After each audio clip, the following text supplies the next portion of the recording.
Yeah, wozani mantombazane.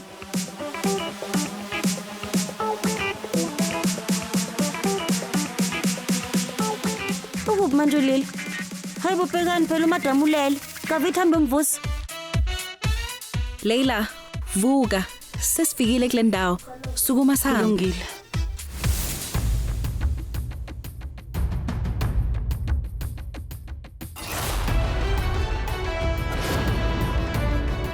Kodwa Nkosi yami, le qembu lingilethe kuHaldi kaAJ. Okusho ukuthi kuzodingeka mina ngidanse emsebenzini kaAJ. Usahleli lapha yana Kavithi ngicela uhambe uyomvusa. Sengicekile mina manje wena hamba umvusa ayingeke uzokulalela. Lili, ngicela uye ukuzenzisa lana. Awuphume kule moto. Nkosikazi. Bengikubuze ukuthi sizokwenza kuphi. Kungani manje ungangitshelanga ngaphambilini? Wona uhlanganaphi nje ngempela ukuthi nasobe siwenzela kuphi umdanso? Wona yenza umsebenzi wakho usithulele nje. Kubalulekile madam. Angikwazi ukwenza lana. Usho ukuthini manje? Angikwazi ukuba lapha. Ngomzuzu okugcina kanjena. Akwazi ukuphuma manje. Ngakubuza ngakho. Angabe ungitshelile ukuthi lokho kwangalowo malume. Ngiqonda ukuthi iHaldi kaAJ. Ngabe ngancaba ngaphambilini. Ngiyaxolisa kakhulu kodwa angikwazi ngiyahamba sala kahle. Ha uxolo. Usuyahamba vele. Kulungileke. Mofuna ukuhamba hamba. Kodwa kuzofanele ukuthi unginikeze ke lo ya 300,000. Kanye nalo ya 50,000 esekunikeza wona ngaphambilini. Ezinyangeni ezimbili ezidlule angifuni ukubona ubuso bakho ezinyangeni ezimbili ezayo noma ngakho cabanga ngakho kusengaphambili imali yakho 50,000.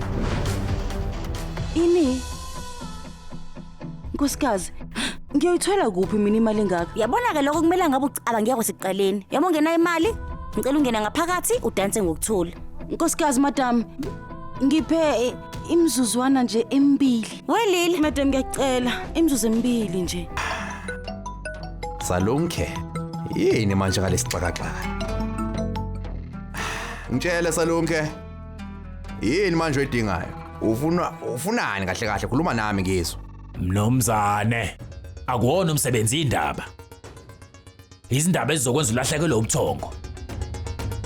Uhlobo loni lwezindaba? Cabanga ukuthi emva kokuthi umshado kaAJ noLili uphele, bazohlukana nomphela. Qonda ukuthi uLili akazange athola umdlalo ocebile. Unkosikazi kaAJ ubalekile kufuze ukuthi ukuthele naye, kodwa akukho lutho olwenzekile. uLili yena ujabulile kubo. Uthola imali eqembini alidanselayo. Uvele wangijikjela ngo50,000 rupees ebusweni. Uthini manje?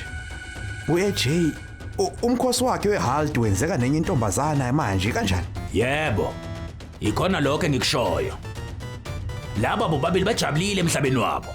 Thina siyahlupheka la yenza ukuthile mnomzana. Ngaphandle kwalokho izinto izophuma esandleni. Ngizokwenza.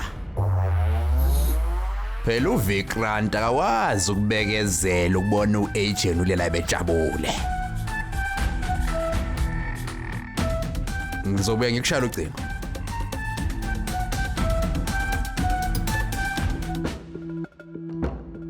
Sawubona madam. Sabona Alisha. Ngabe konke kulungile ngakwena? Yebo mama sesikwenze konke. Ingane sakhumbula. uAJ ufuna umcimbi kube into engane simanga. Ngicela abadansi abathathu kulungile. Yebo mama ungakhathazeki ngalutho. Umdade siwenze walula njengoba nje kade usitshela ukuthi senze. Kodwa mama bengicela ukubuza. Unciphisa isibalo samantombazane ngomzuzu wokugcina nje. Manje umholo Ungakhathazeki. Uzoyithola imali esivumelwano. Hayi kulungile.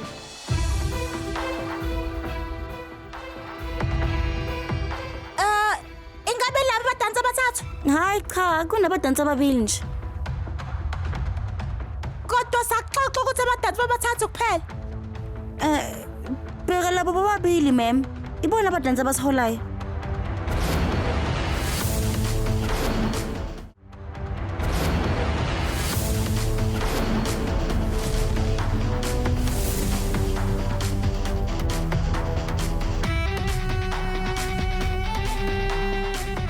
Yena. Ungumdansi ohamba phambili.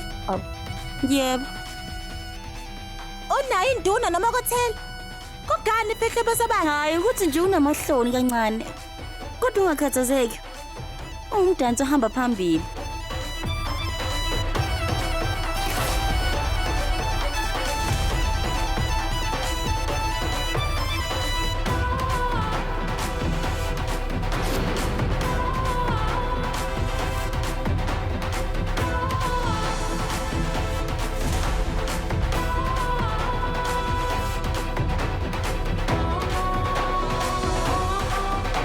Saraswati, Yebo ngiyeza. Ungaphuthelwa ukuzibophezela ngo7 ntambama njalo ngomsombuluko kuya kuLesihlanu on yours truly zizonke sisonke DStv channel 169.